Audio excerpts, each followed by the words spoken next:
உயிரை பற்றியும் உயிர் என்று சொல்லால் அழைக்கக்கூடிய அந்த ஆன்மா அந்த இறைவனை பற்றியும், ஏன்னா உயிரும் ஒன்று தான் இறைவனும் ஒன்று தான், இதை பற்றி பேசிக்கிட்டே இருக்கார். வள்ளலார் பெருமான் அருட்பெரும் ஜோதி என்று அடையாளப்படுத்திய அந்த ஒருவனை பற்றியும் அவனுடைய அடுத்தடுத்த நிலைகளை பற்றியும் அவர் தெளிவாக பேசுகிறார்.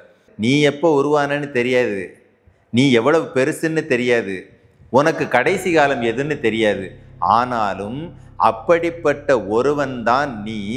ஆனால் உலகை ஆக்குவாய், உலகத்தில் எல்லாத்தையும் படைச்சிக்கிட்டே இருக்கிற, மனசையே மாற்றி மனசை இல்லாமல் பண்ணி என்னை தெய்வ நிலைக்கு கூட்டிகிட்டு போகிற தகுதி உங்ககிட்ட இருக்குங்கிறார். அந்த பிரம்ம நிலையில் இருக்க இறை சக்தியை தான் நிர்குணம்னே பேர் சொல்கிறாங்க. பார்த்துக்கோங்க, எவ்வளோ பெரிய ரகசியம் பாருங்க.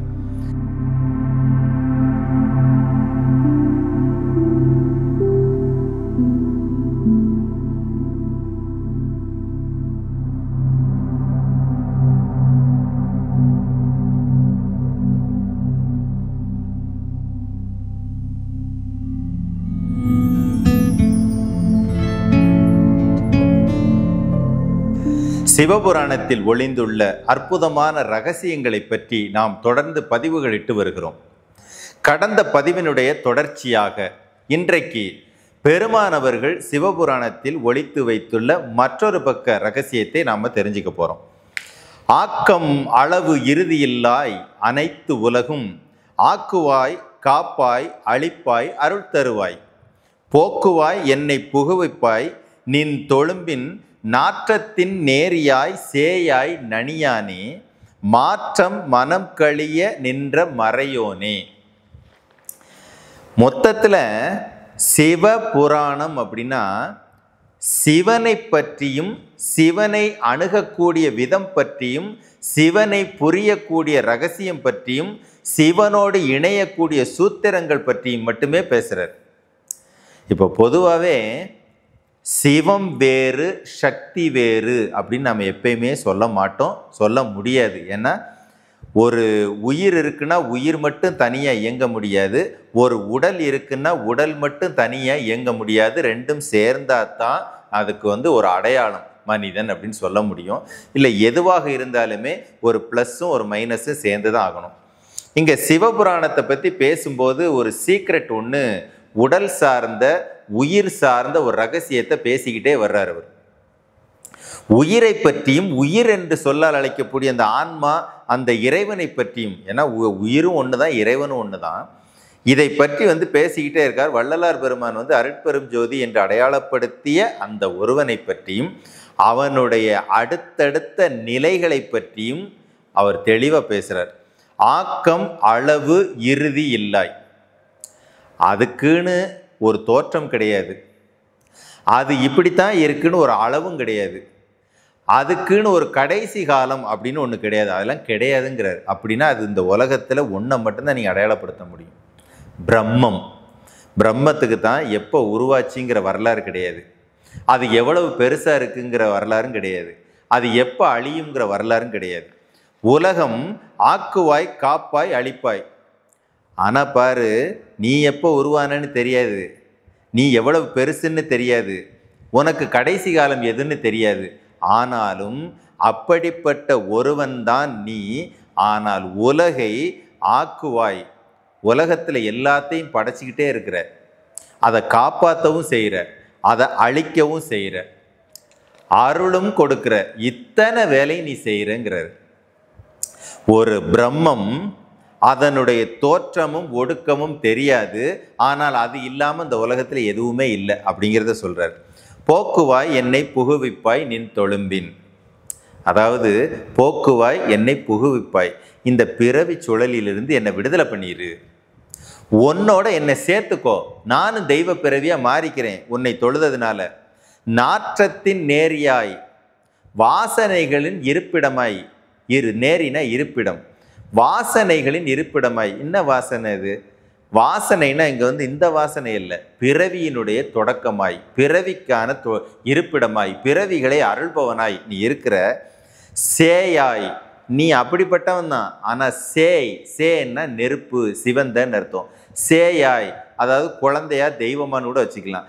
தெய்வமாய் என் பக்கத்தில் வருபவனே, நனியானா என் பக்கத்தில், எல்லாத்துக்கும் காரணம் நீதான்ப்பா, ஆனால் நீ என் பக்கத்தில் வந்துட்ட அப்படின்னா என்ன நடக்கும் தெரியுமா?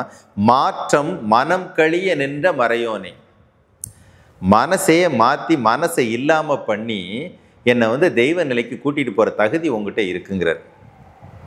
இந்த இடத்துல பிரம்மத்தை பற்றி பேசுகிறார். அப்படின்னா என்ன நமக்கு புரிய வருது? பிரம்மம், பிரபந்தனுடைய இன்னொரு பெயர் ஈசன், ஈசனுடைய இன்னொரு பெயர் பிரம்மா, விஷ்ணு, சிவன், இப்படி பல பெயர்களால் அழைக்கக்கூடியவை அனைத்தும் பிரம்மத்திலிருந்து தோன்றியவை. அந்த பிரம்மத்தை பற்றியே நான் தேடுகிறேன், பார்க்கிறேன், உணர்கிறேன், அறிகிறேன் அப்படிங்கிற அர்த்தத்தில் சொல்ல வர்றாரோ அப்படின்னு நமக்கு யோசிக்க தோணுது. நல்லா பாருங்க, ஆக்கம் அளவு இறுதி இல்லைன்னா யாரை சொல்ல முடியும்? பிரம்மத்தை தான் சொல்ல முடியும். ஏன்னா பிரம்மன் தான் எப்போ உருவாச்சுன்னு தெரியாது, பிரம்மத்துக்கு தான் எவ்வளவு பெரிய சைஸில் இருக்குன்னு தெரியாது, பிரம்மன் தான் எப்போ ஒடுங்கி போய் அதோட இதுக்கு முடிவு வரும்னு சொல்லவே முடியாது. அதுக்கு பேர் தான் பிரம்மம்னு பேர். அந்த பிரம்மத்திலிருந்தே இந்த உலகம் முழுவதும் படைக்கப்பட்டதுங்கிறத அர்த்தம். உலகம் படைக்கப்பட்டதில் மூல காரணமாய் பிரம்மம் இருக்கும். ஆனால் அந்த பிரம்மத்தை யாரும் இப்படி தான் இருக்குன்னு சொல்ல முடியாது. இதைத்தான் நிர்குணன்னு பெரியவங்க சொல்கிறாங்க. அந்த பிரம்ம நிலையில் இருக்க இறை சக்தியை தான் நிர்குணம்னே பேர் சொல்கிறாங்க. பார்த்துக்கோங்க, எவ்வளோ பெரிய ரகசியம் பாருங்க.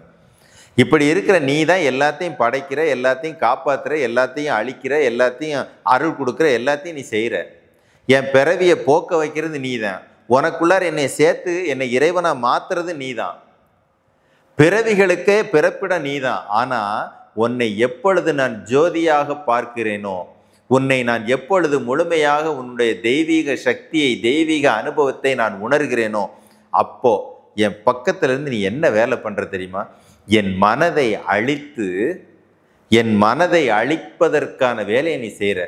மனம் இல்லைன்னா கர்மா இல்லை, கர்மா இல்லைன்னா பிறவிகள் இல்லை அப்படிங்கிற அர்த்தத்தில் சொல்கிறார். நின்ற மறையோனே அப்படிங்கிறார். மறையன்னா வேதத்தின் தலைவனேங்கிறார். இங்கே வேதம் அப்படின்னா நீங்கள் ரிக், யஜூர், சாம, அதர்வனன்னு நினச்சிக்கிட்டு இருப்பீங்க. ஆனால் இங்கே வேதம் என்று சித்தர்கள் குறிப்பிடுவது முக்கியன், வைரவன், பிரபஞ்சனன், அந்தரியாமி என்ற 4 காற்றுகளைத்தான் வேதம் என்று சொல்கிறார். ஏன்னா அவைகள் எந்த அளவு ஆரோக்கியத்துடன் நம் உடலின் உள்ளே நுழைகிறதோ, கருவாக உருவாகும் பொழுது அந்த ஆரோக்கியத்தின் அடிப்படையிலேயே நம் உடல், உயிர், ஆயுள் எல்லாமே தீர்மானமாகுது. அதுதான் வேதம், இறுதி, முடிவு அப்படின்னு அர்த்தம். அந்த வேதத்தின் மறையோனே, வேதத்தின் நாயகனே, தலைவனே அப்படிங்கிறார். அப்போ அந்த 4 பேரையும் கண்ட்ரோல் பண்ணுற ஒருத்தன் அப்படின்னு சொல்லி முடிக்கிறார். அதுதான் இங்கே சீக்ரெட். நாம் தொடர்ந்து சொல்லுவோம், சிவசக்தி என்றால் தனஞ்சய ஈசானன் சேர்க்கை. தனஞ்சயன் தான் ஈசானன், ஈசானன் தான் தனஞ்சயன். பல இடங்களில் இது அதுவாகவும் அது இதுவாகவும் மாறி சித்தர்களுக்கும் சரி, மேதைகளுக்கும் சரி வழிநடத்திய வரலாறுகள் உண்டு அப்படின்னு நாம் தொடர்ந்து சொல்கிறதுக்கும் அதுவும் ஒரு காரணம். அப்போ இந்த இடத்துல அதைத்தான் மாணிக்கவாசக பெருமான் நல்ல விதமாக புரிந்து வெளிப்படுத்துகிறார் அப்படிங்கிறத இதில் மிகப்பெரிய ஆச்சரியம். மீண்டும் தொடர்வோம். குருவே சரணம்.